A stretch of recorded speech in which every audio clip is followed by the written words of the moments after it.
This is about reviving our community. So we wanted the commercial property sector to get a good idea as to what happens in the charity world, and we're trying to link the two groups together. Councillor Bassam Mahfouz is a Labour candidate in the Borough of Ealing. He is also an Ealing Labour Cabinet member for safety and genuine affordable homes. Plus, he's got a double hat on today actually. He's the CEO of a Kingston-based charity which is benefiting from rent-free space that complements their own main site that they have in the borough. My name is Bassam Mahfouz. I'm a councillor in Ealing. I'm a cabinet member and have been for over a decade, and covered a number of different portfolios. So everything from environment, but led on finance, which included business rates. And then in terms of supporting businesses in my last portfolio, I'm now responsible for housing. And in May, on the 2nd of May, I'll be standing for the London Assembly for Ealing and Hillingdon. So with that hat on, I think absolutely that this challenge I've seen time and time again with, talk about the finances that Jess referred to there, £250 million of lost revenue to local authorities. Just to put that into some, and over half of that is put down to this specific issue of box shifting. So to put that into a bit of context, that would build you 2,000 new council homes in one of the biggest housing crises facing the country. We could create 150,000 new hospital beds or build 12 secondary schools with that sort of money. And the reality is that local authorities have been facing significant cuts over the past 14 years, and at one point that looked like for every £1 that councils used to get from central government, about 64p in that pound had been cut. So if that is you or I, the sorts of decisions that you'd have to make, if your income was cut by that amount, you'd have to make some really serious decisions about what you could and couldn't afford. And so local authorities are no different. They've had to look at things like dimming lights, closing children's centres, which are obviously critical services for young people, older people's day centres, libraries, introducing additional charges. Now, most of you, wherever you live, anywhere in the country, you'll have heard of some of these, if not all of them, being impacted on your local authority. We're now hearing almost on a week-to-week basis local authorities serving what is in effect a notice of bankruptcy, because they are most of them are on the brink of bankruptcy, if not there pretty much already. And if this continues, it will just get worse.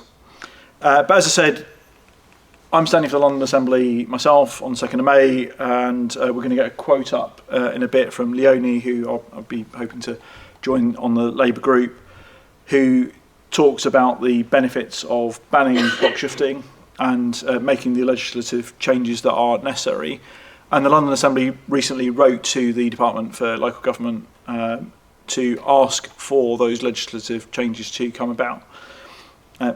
The benefit is that, of course, the obstacle to change is you might know you want to get rid of something because it's awful, but what do you replace it with?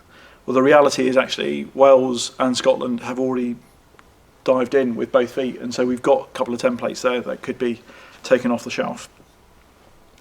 Do you want to talk about the charity stuff now?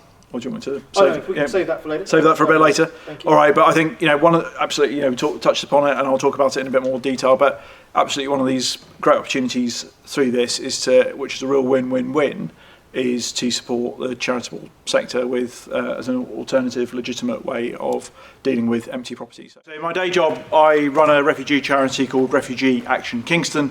As the name suggests, it's based in Kingston, and we've been running for over 30 years. Our purpose is obviously to try and help people who are seeking asylum and seeking refuge in southwest London to be able to rebuild and get their best lives and be able to achieve their hopes and dreams. And last year we supported over 1,500 clients within the local area.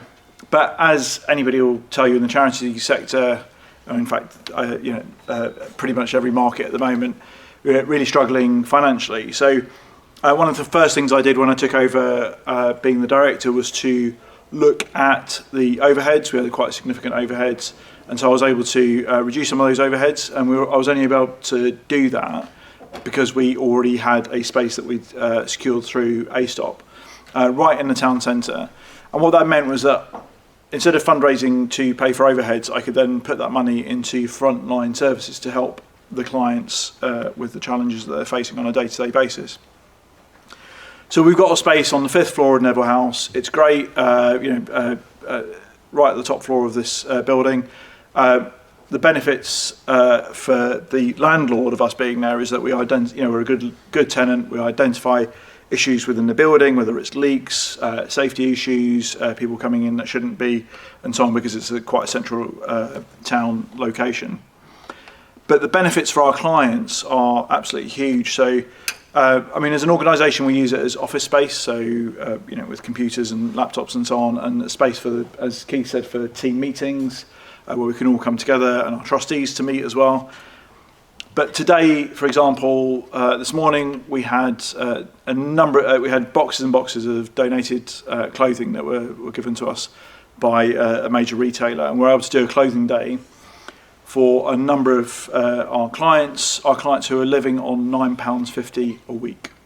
Okay, they're living on £9.50 a week, so they don't have enough money to buy new clothes, even from the Primarks or the second-hand shops that are out there. So today they're able to come in and get new wardrobes through this freezing cold weather. In addition to that, we've been running our employment hub from there, so trying to get people back on their feet into training opportunities, education, and into work. We run English classes. We're now able to run English classes for adults, which we hadn't been doing before, and we're looking to expand that going forward. And one of the other key things is that we're supporting young people, so with our supplementary school. So you might be the brightest 14 or 15-year-old in the world, but you arrive in the UK, and we've got a couple of young people in particular who weren't fortunate enough to be able to come over with their parents in that age bracket. Now, what happens as a 14 or 15-year-old coming from a different country, if your English isn't your first language, is that what most 14, 15-year-olds are looking at, looking forward to, they're not looking forward to doing it, but sitting their GCSEs. Now, they can't sit their GCSEs because they don't have good enough English. You might be incredibly bright, incredibly enterprising, have some great ideas of what you want to do in the future, but you can't sit your GCSE. So our supplementary school that runs from that space can really turn those dreams and hopes of those young people into reality. And I've got two young Eritrean lads who, again, as I say, they haven't got their parents with them. They've got really nobody to support them. That supplementary school that we run out of Neville House has really been able to transform their lives in terms of being able to improve their confidence, improve their English, and now they are able to sit some of the qualifications that they wanted to be able to take those next steps. One wants to be a doctor, one wants to work in ICT, and so that work we wouldn't have been able to do without the space that we've got at Neville House. So huge thanks to ASTOP for what they do, and I think going back to sort of wearing both hats for a second, is that there is a massive opportunity through ethical leasing of spaces to charities. Now, sometimes it's used to sort of allocate to charities, and it's not actually being used. But when you've got examples like you've got the ones you've got today, it can be absolutely transformative. And so, if you're a landlord sitting here today, this will probably be the best decision that you could make going forward. Thank you very much.